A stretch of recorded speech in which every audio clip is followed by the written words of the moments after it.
think today it'd be interesting to look into the idea of sacrifice and redemption.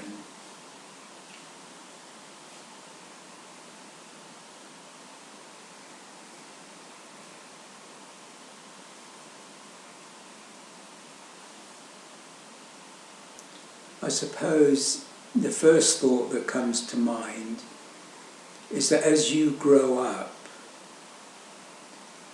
you're an extension of your family tree, which really, for all of us, goes back to a prehistoric aboriginal source or origin.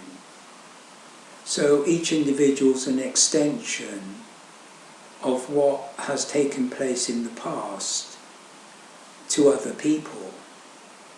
And you can generalize and say that we've all got the same ancestors and we're all part of the same species. Therefore, by implication, we're all telling the same kind of story.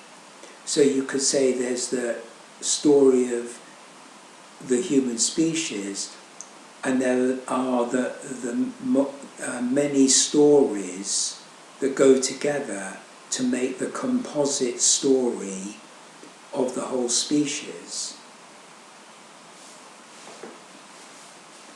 So you could say that the individual is limited by the past, and that limitation, you could say, is tradition, and that tradition is a form of sacrifice, a form of duty and responsibility to what you are, what you've inherited physiologically and what you've inherited psychically in terms of qualities and states of mind, qualities and states of cultural ability, cultural capacity, cultural talent.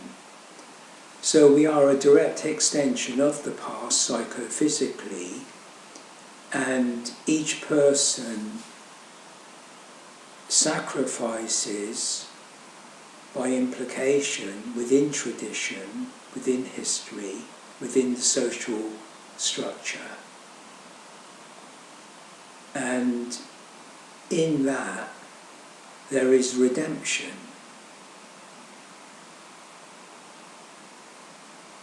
So by implication there's redemption if you stay true to what you are in reality, which is an extension of a whole body of experience and knowledge we call traditional or ancestral.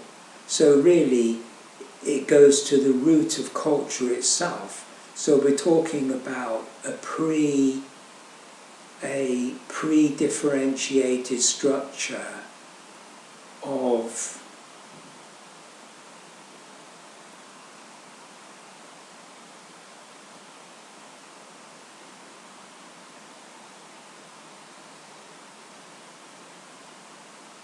what might be more sophisticated aspects of culture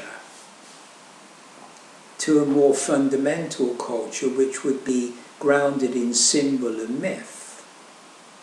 So the universal language of the gods is mythology, and that could relate to Aboriginal dream time, when they felt that their ancestors were actually incarnations of mythical beings. In other words, they incarnated the spiritual principles of love and beauty and truth, and they obviously took on the form of gods.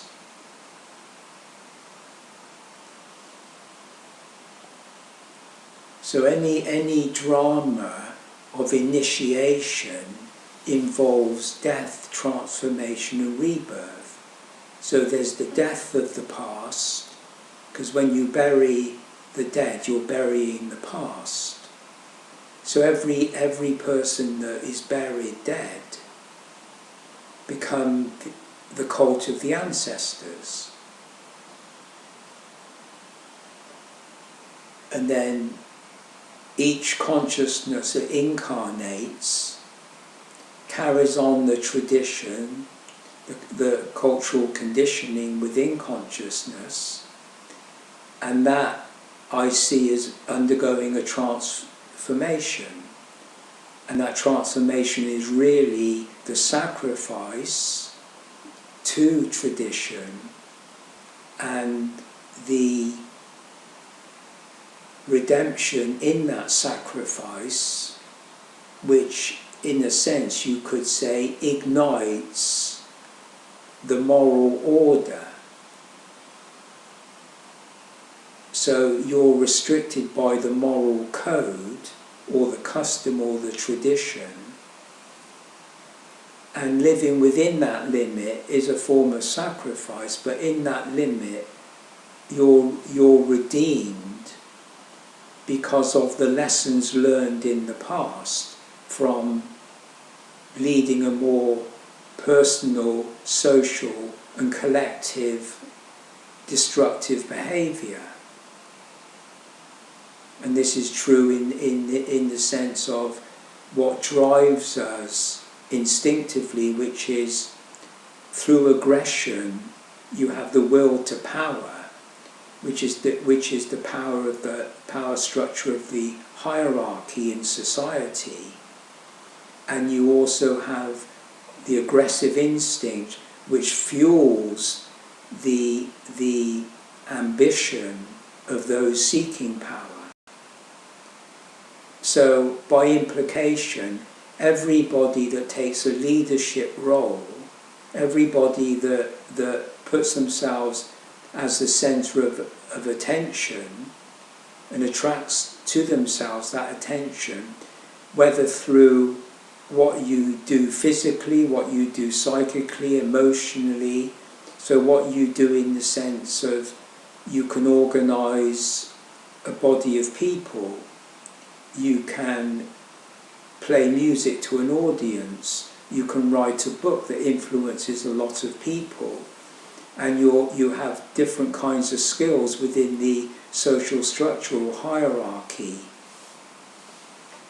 But in being dutiful and responsible to tradition through the study of literature, through the study of religion, through the study of society, through the study of psychology, in other words, through the understanding of the cultural conditioning, you learn to be wise through that form of self-knowledge, which is implicit in education.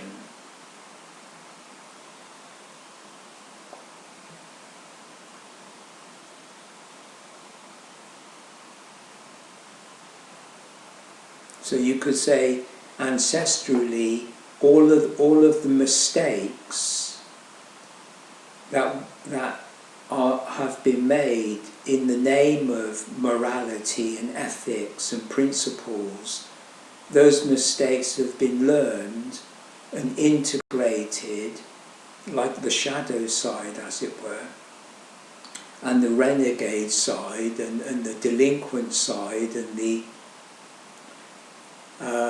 psychopathic side of the will to power and aggression. And so you might say modern civilization is based on a kind of interconnected trust in the system, that the powers that be. And someone like myself, for example, since my 20s I've studied the nature of spirituality, or the nature of spiritual experience in my own case.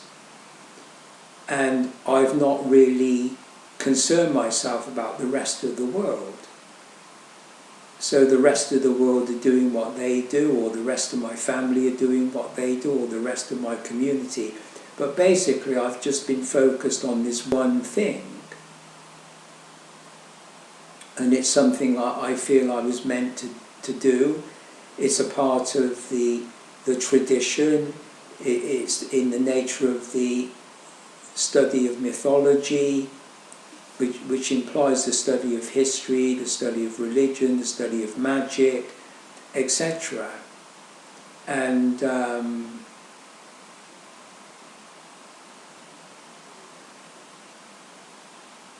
that has effectively transformed my way of looking at the world, so that from a mythological point of view, I look at the world, you might say, in transcendence of duality, in the transcendence of good and evil, of seeing various identities as being competitive and rivals and typical of the warlike, aggressive will to power,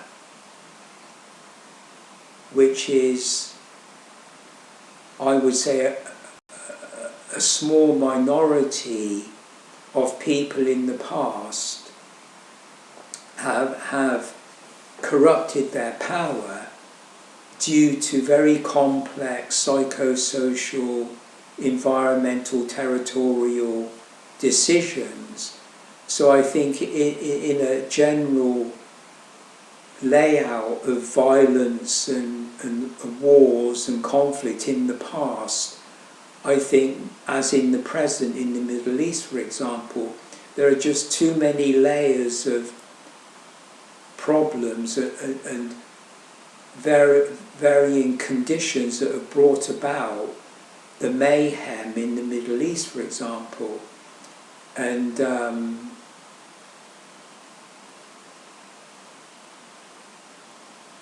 that kind of self-destructive tendency is like a fallout from the hierarchy. It's as if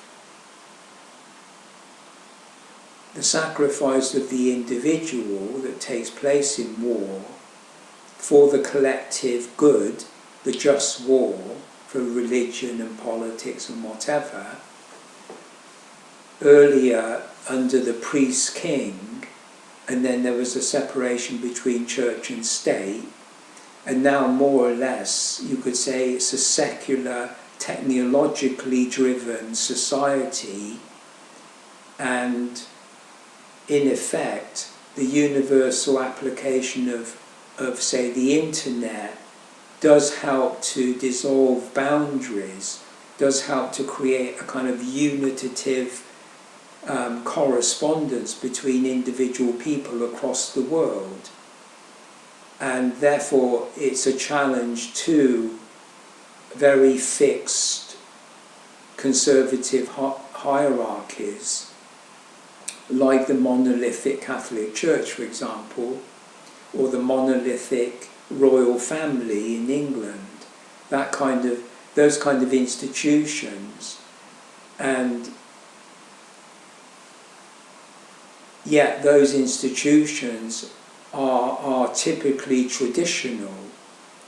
They have a kind of mystique, you could say, that comes from the past, and it has a more of a universal mythological significance, that people who go to church, for example, they understand this, the otherness of myth, the otherness of something more powerful than the individual self, which you find within the hierarchy. And so the person at the top, as it were, God or the boss or the queen or the priest-king or the oligarch or whatever administrator and president and prime minister, etc. In that realm of celebrity, there is a certain mystique that prevails, and it's like the nectar of the gods. It's like the blessing and the grace of the gods. You know, whatever lifts you up into the higher echelon of society, where all the celebrities gather. And I mean by celebrities, I mean the main players on the world stage, the people that influence people the most.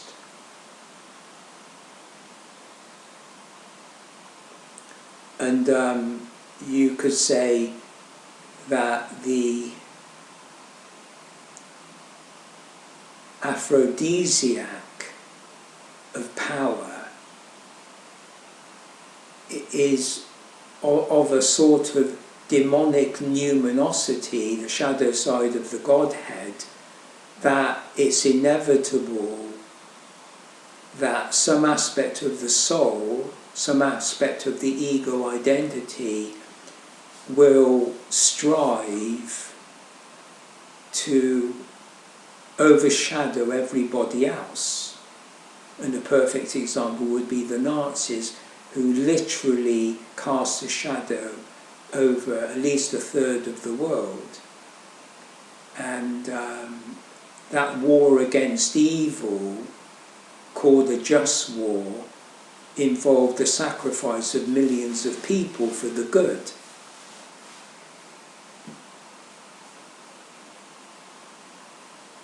And in that, you could say, was the redemption of evil, because the Nazis lost and the people suffered in Germany for their belief in a demonic force. They took shelter under the wings of the Prince of Darkness, for example, the Prince of this world, you could say.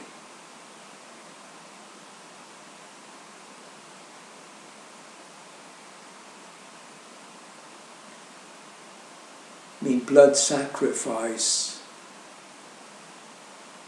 is part of the narrative, part of the language of the gods, part of mythology, and is most typical in the life of the sun hero who descends in the west where the sun sets and enters the underworld. And the journey of the hero through the underworld is really taking on the role of the pupil who has to overcome all these obstacles in the form of you might say, demonic gods. But wherever there's a demonic god, there's a helpful god. And so the reconciliation of the opposites, where evil is the baseline and then the good influence comes in, and you accept that and you integrate the shadow and you move on. And as you might say, wane in the west with the moon losing its light, the new moon comes up as you move towards the east in the waxing of the moon. So again, there's the loss and gain, there's the sacrifice and redemption, the integration of evil. So when you read a book and you're reading about an evil character, say in Dostoevsky's Crime and Punishment, the student Raskolnikov kills this lady moneylender, and he feels he's justified in killing her, and then he goes into a psychosis, he becomes mad,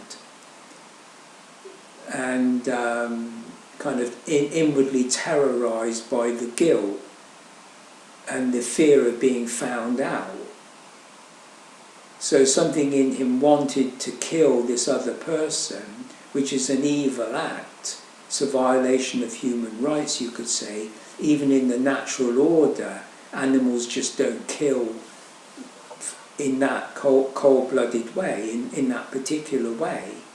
So you could say the psychopath that kills in cold blood, they often say is related to the reptilian, which developed as a brain, in part of the brain stem, and then from the reptilian you go into the limbic system where you get emotionality, and that's where you get the instinctive drives of sex and aggression. So the psychopath is, you might say, reptilian, is not emotional, is not sympathetic either to the sexual or to the aggressive, but can use both, and often are quite charismatic figures, and like a lot of cult leaders are charismatic figures.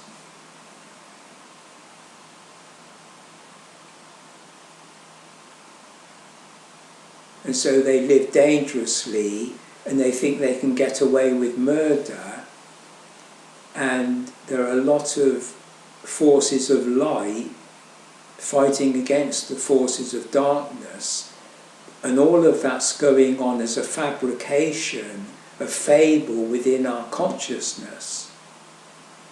Whereas our self, our true self, is watching, looking on at consciousness, seeing that whatever identity you have is always polarized against every other identity, even within the family.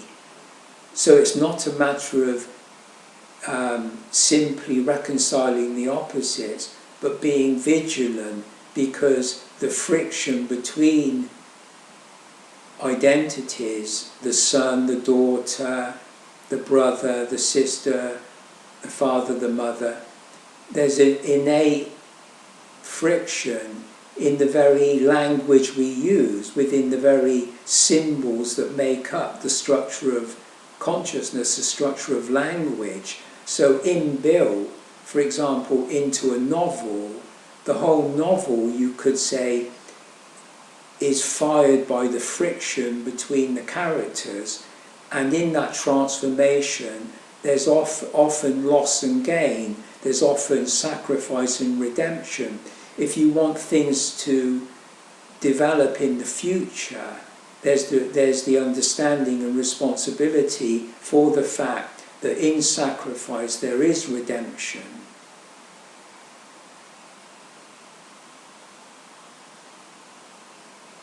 So it really is, you might say, it tempers the will to power, it tempers the sexual drive of ambition and hedonism and psychopathology in power for its own sake.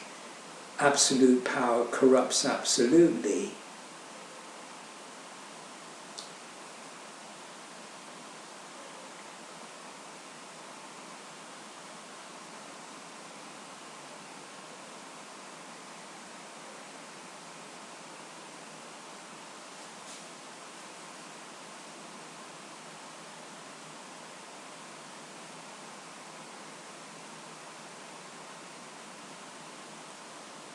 I feel within my own life that I would say probably consciously I'm not aware of ideas like sacrifice and redemption. I think mainly because I wasn't brought up in a religious house, so that terminology was never part of my thinking.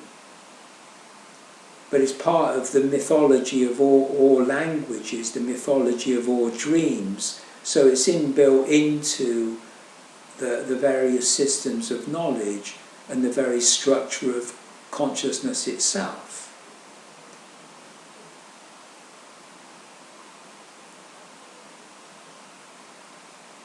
As I say, I don't think I've ever done anything consciously as an act of sacrifice, or thinking that what I'm doing is a sacrifice.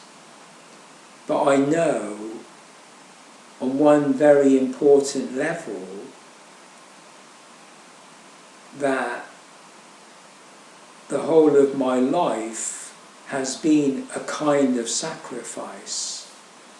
Because I've often thought that my life has never been my own. I've never felt as an ego, as a lot of young people feel, that they can take control of their life. So they play music, they develop music, they form a group of musicians and they go on and they're successful in their life of playing music from a very early age. So some people seem to take control, become empowered, and navigate the hierarchy, as it were, because inevitably you'll have to plug into the rat race or plug into society and the establishment and the herd instinct and the consensus reality. You know, you want to play your part, and you're confident, you have a strong enough ego to withstand the pressures of, you might say, social mobility and meritocracy and the whole capitalist system, as it were. So in the hierarchy, in a way, by implication, you stand on the person below you. So there is a kind of taking advantage of other people, which is the opposite of sacrifice. But in giving, say, your time to music, so that as you ascend in the hierarchy and have some influence in society, then you gain the power, and there is a kind of corruption, because you know the hierarchy is founded on people who are exploited, whether they're slaves or serfs or factory workers, you know, whatever, across the world, people are being exploited so that people in the West can live a better life. And then through capitalism, they say in a global way that more and more people are better off in the world in general, through capitalism, etc. And so if you're in a musical group and you're successful, and a lot of people have worked in the background to get you there, and you know that other people you competed with are really much poorer off than you, don't have any influence, and you know that they're just simply not going to be integrated into the hierarchy. They're going to be more servile. So most of the hierarchy, you might say, the people in the hierarchy of society are they're being sacrificial, they're being dutiful, they're being responsible, etc. And then as you go higher, people, you could say, have more opportunity to be more irresponsible.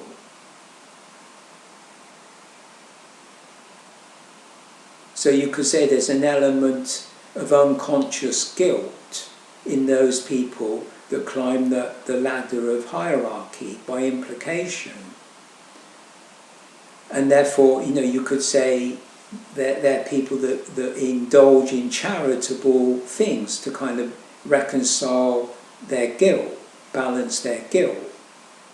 So although they haven't sacrificed themselves in one sense for society, in another they give a lot back to society, the philanthropists and such. And of course, if you play music, you're giving a lot back to society. And when you were growing up and you were learning to play the instrument, that's a form of sacrifice. And then you want to be compensated when you grow up by being successful at what you do, for all the struggle, you know, your family went through and other people went through, so that you could survive, that you could do well, that you could bring that cultural aspect to perfection. So you could say that civilization hierarchy is a matter of cultivation, the cultivation of capacity, the cultivation of potential, the cultivation of the full range of physical, psychic, emotional abilities.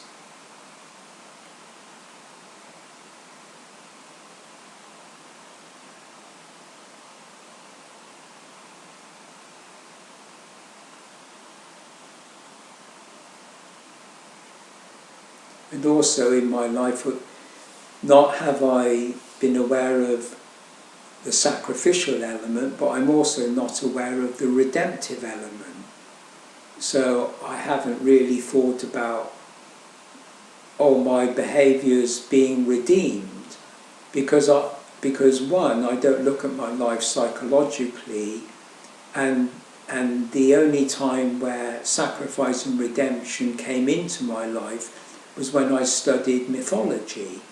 So I started studying mythology when around 60 years of age, and although when I read mythology, and it was about the reconciliation of the opposites and death, transformation and rebirth, that even though that was the substance of the work, in magic and religion, in initiation and enlightenment, I found that when I did work with that symbolism within mythology, I took it very seriously. So on that more subconscious level within myself, I did feel that I was processing a very deep ancestral moral code. So in the symbolic code of mythology, one of the aspects is the moral code. But because we're dealing with idealistic principles, which I believe are related to spiritual perceptions, so on the spiritual godlike level, then all of mythology is imbued with principles of love and truth and beauty and justice and freedom and understanding. So you might say, in the very processing of mythology in your life, through revelation, vision, synchronicity, religion, a lot of literature, music, nature, the cosmos, through processing very subtle perceptions that I believe are spiritual, making contact, awakening those within yourself through the cultural process of cultivating, for example, a deep understanding of mythology, then by implication there is the sacrifice and the redemption through language, through knowledge, through understanding.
Another thing is that in my life, although I've been at the crossroads many times and I've been in various crises, inwardly and outwardly, I don't think I've ever been challenged with a black and white situation involving good and evil.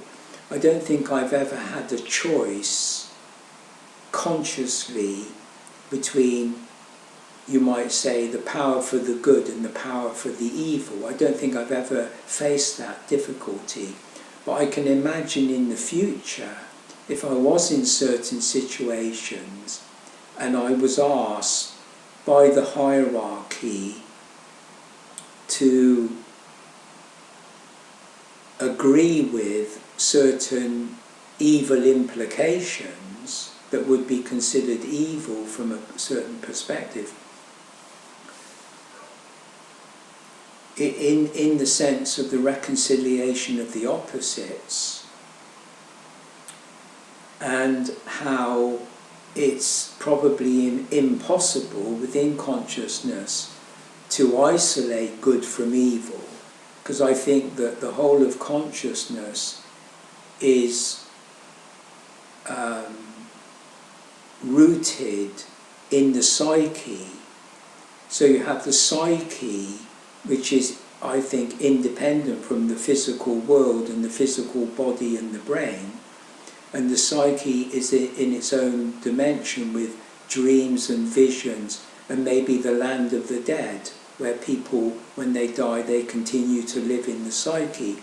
Now I see consciousness as an expression of the psyche, just as you could say the brain is an expression of the physical.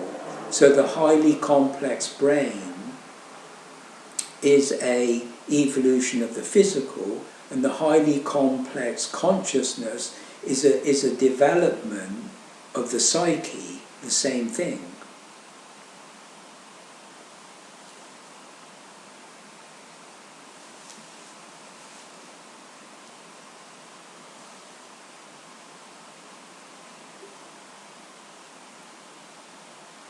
So in consciousness, which you might say in the human being is predicated on language, and that language, you might say, encodes our behaviour, both physically and psychically.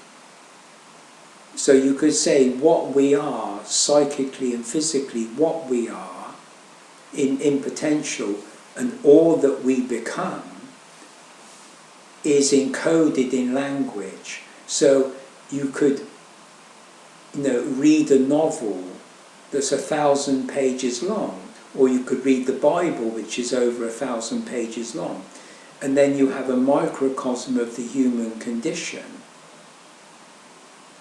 So that whole fabric of a novel is similar to the fabric of consciousness, and it is a fabrication of thought. So consciousness is made up of the substance of thought, which is an element of the psyche. Just like the brain is made up of the same substance as the body, and it's a very refined substance of the body. So conscious is a very refined substance, you might say, a substrata of the psyche.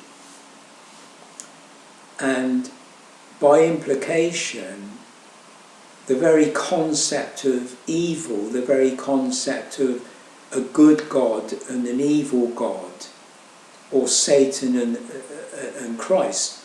So all of that ideation is in the fabric of language. So by implication, evil has a language code, and the good has a language code.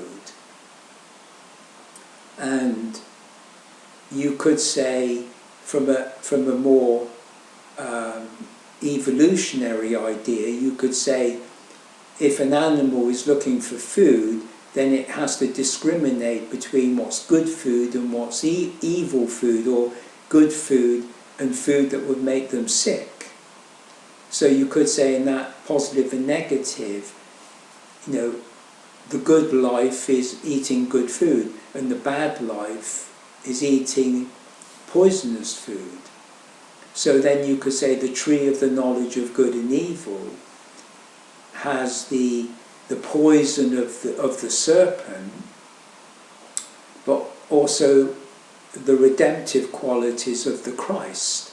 So Cain kills Abel, and Abel is the good shepherd, and he's sacrificed, and Jesus is the good shepherd that was sacrificed as the Lamb of God at the crucifixion, and he redeemed the sins of the world and was resurrected. So you have death, transformation and rebirth, or death, sacrifice, redemption and rebirth. So what I'm actually saying is that we play out our reality on the world stage through the medium of consciousness, and everybody has an aspect of good and evil in terms of their identity, and because it's interwoven, then there will be a tincture of evil in the most good person and a tincture of good in the most evil person, by the very nature that language is an integrated whole. So within the process of writing a novel, you can have death, sacrifice, redemption and rebirth within that whole process, because that's the kind of template. You could say that is how language works within that very mythological, initiatory process of the death of you might say, the dying of the sun, the birth of the sun hero, the overcoming of the gods, the mastering of the gods, the mastering of the language of the gods, and through that sacrifice and redemption, the integration of evil, the integration of the shadow side, then you can be reborn as the solar lion king in the east.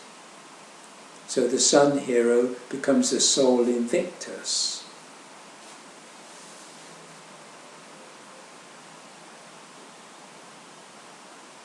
So when you read a good novel, you can actually go through the process of initiation.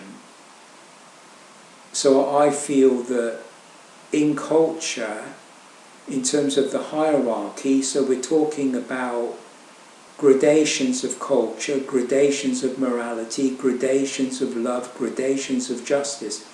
But you could say that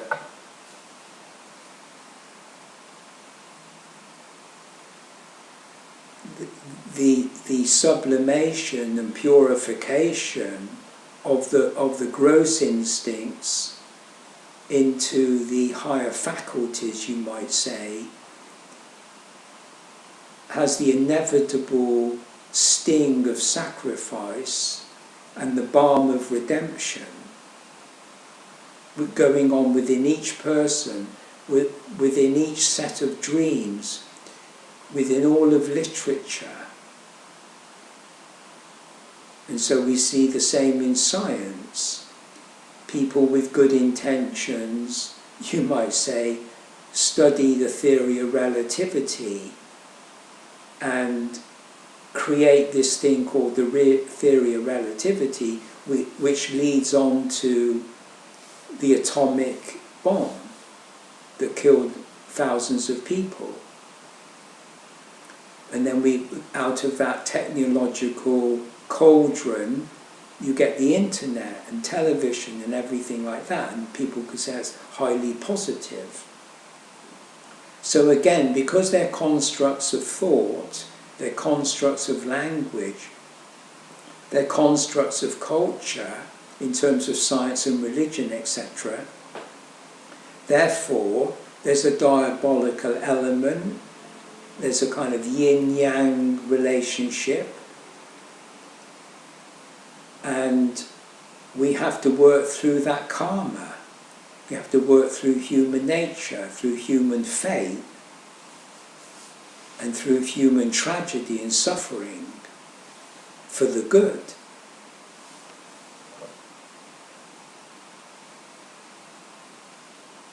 So tradition is meant as a principle for the good.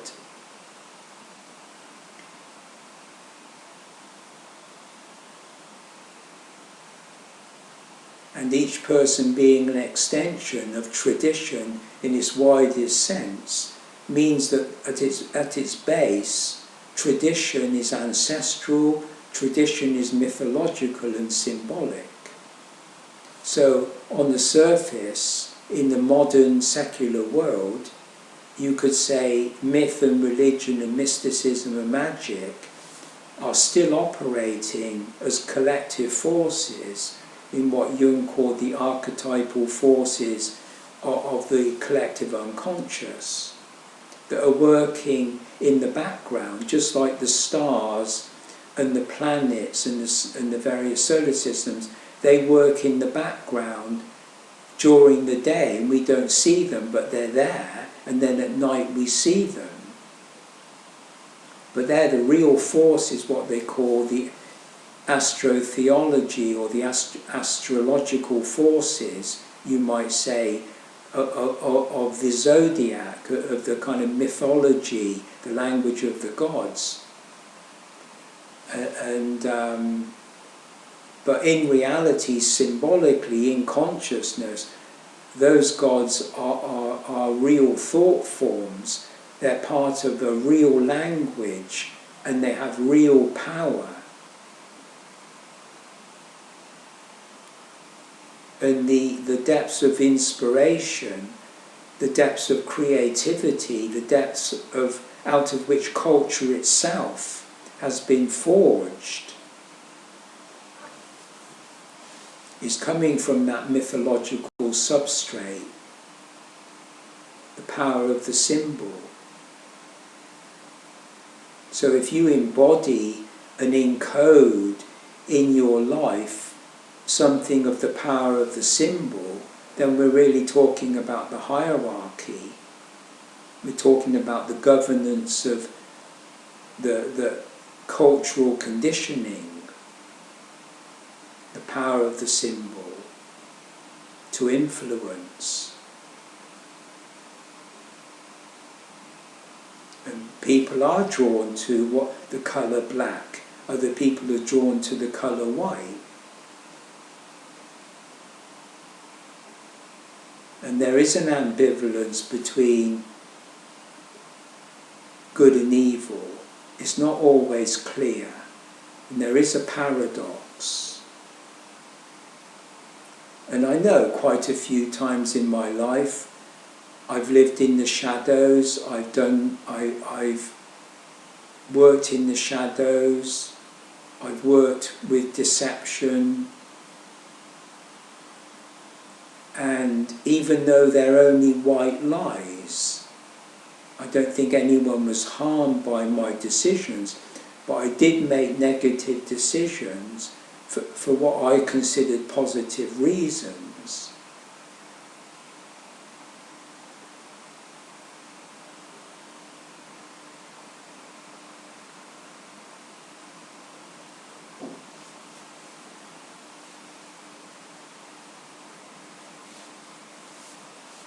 But for me personally, on the outside, the outer world, culture and society, I've never felt threatened by anything in the world around me. So even though we hear of climate change and various wars going on and the psychopathology of power and hierarchy, and the potential that there could be a world war, Third World War, etc., etc. But I've never felt the kind of shadow side or the evil side as having any great significance.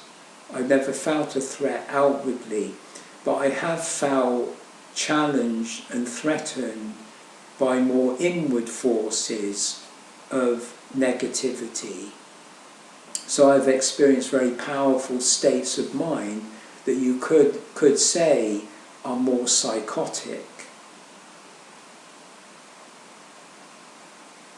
and potentially pathological, but also potentially creative and demonic, because the demon, the word demon can be a helpful spirit or an evil spirit.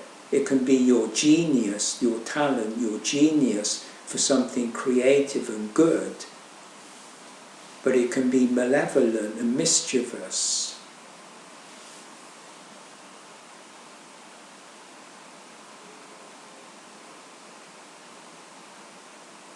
So you have a kind of tragi-comedy, where the two masks of tragic and comedy are worn by the same person throughout the day.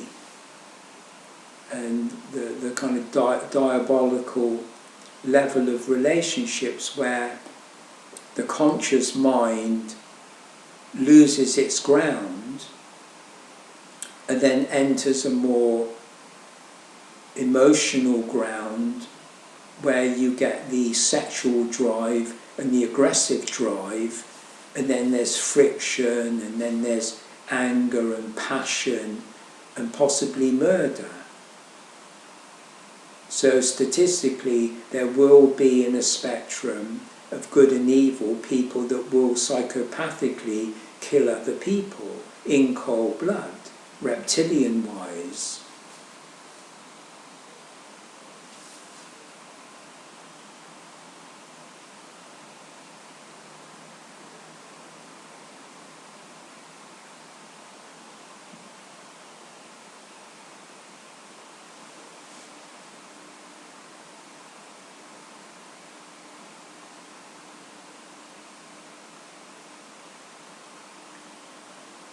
Because I don't label things prosaically good and evil, when I've had very powerful negative states of mind, I've never couched them in the terms of good and evil. So even though I know that if I was conditioned to be a Christian, I might think of the devil and evil and that kind of thing, and guilt and sin, but I never do. I never look at it that way. So I feel the negative forces in the world, inwardly and outwardly, are simply negative forces. And doing what is right is always a subjective decision. So ultimately, it's yourself that's making the decision that's occurring in your consciousness. So the decision is that a particular identity has a choice of identifying with one or the other of the identities that are presenting themselves to you. So you could say within the psyche, within consciousness, we're dealing with personality. So you could say that everything that goes on within consciousness is going on within the person. And the personality of the human species, you might say, is differentiated into an infinity of types, an infinity of behaviours, an infinity of masks and identities. So when I was faced with a very, say, powerful, negative, dominating, threatening energy, I tried to understand what that was within myself by relating to it, by becoming intimate with it, by seeing it. And certainly in the house I've seen a whole spectrum of good and evil apparitions and masks.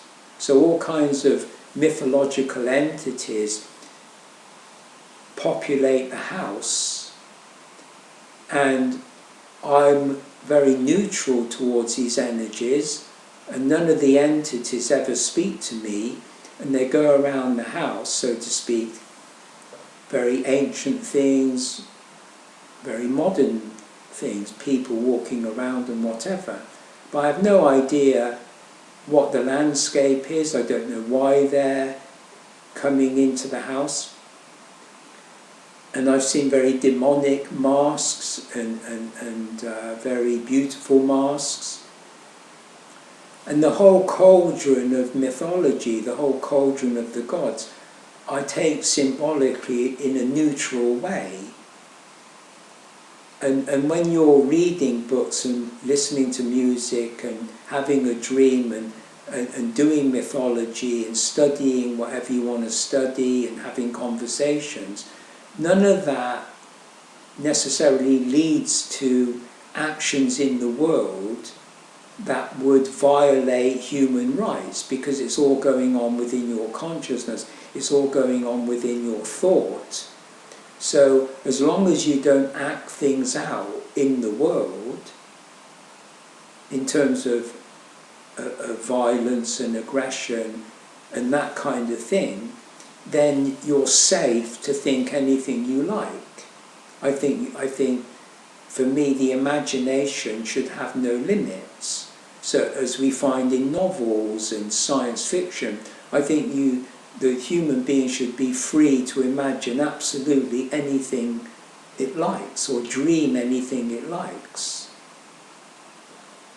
And then we have this thing of, for a lot of the time, we're working in society, in civilization, in institutions, watching television, etc. And all of that is man-made. Almost all of our time takes place within society and institutions, all of which is man-made. And therefore all of it is imbued with personality, with behaviour, with the language of good and evil, the language of the gods, mythology, etc. So whether we like it or not, we're all on the chessboard, and it is a kind of game, and it is a form of mind control and a kind of mind game.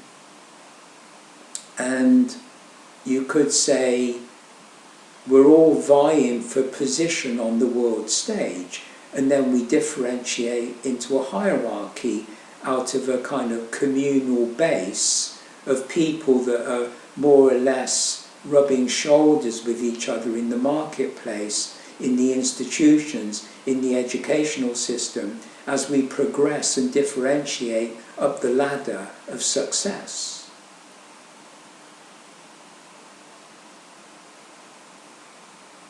So if you were offered as a writer a book deal with a publisher, then you know by plugging into that hierarchy, you know that company will probably be exploiting people.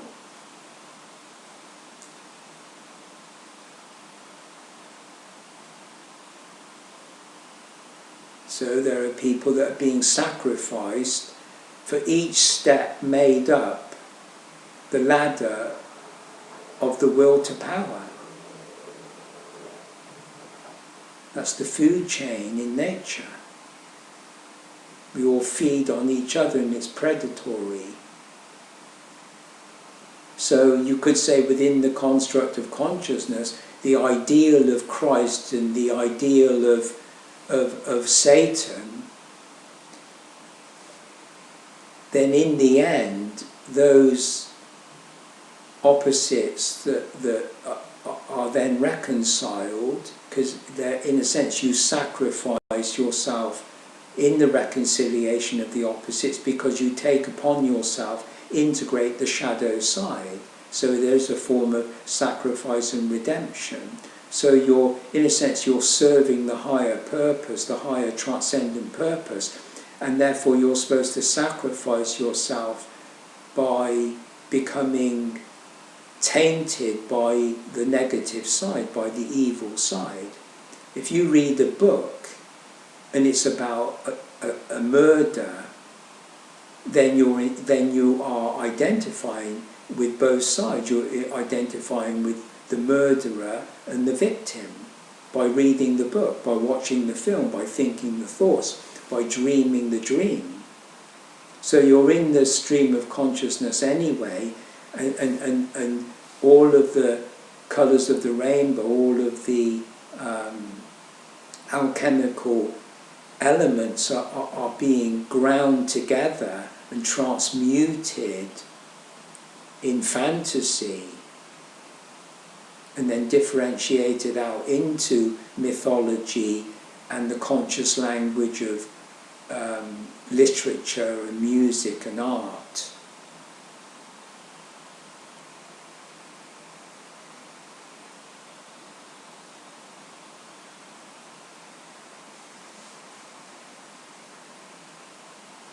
So in a sense, it's inescapable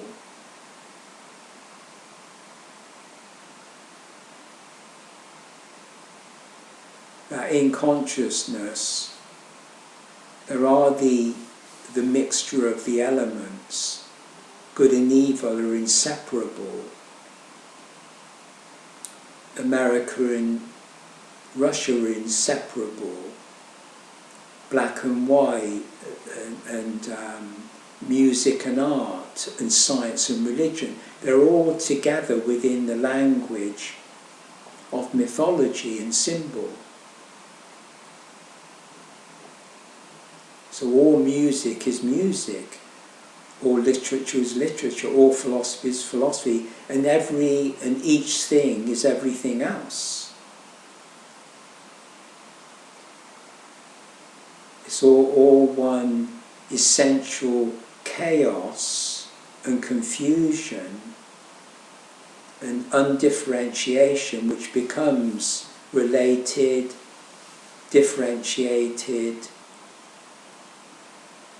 and the dialogue, you might say, between two entities, two identities, between the conscious and the unconscious, the inner and the outer, the micro and the macrocosm, all of that communion within the field of identity at its deepest level is that reconciliation of the opposites, which leads to transcendence,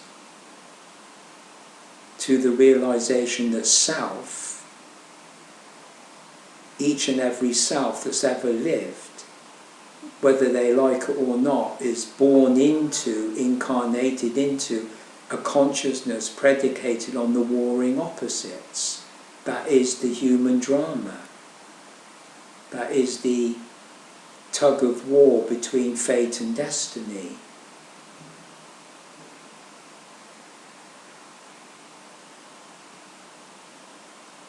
And that is living your karma and going through the work on yourself and orientating to the Dharma, the law, which will extricate you from the web of Maya, so that you can become an enlightened self with wisdom and insight into the rise and fall of the Homo sapien.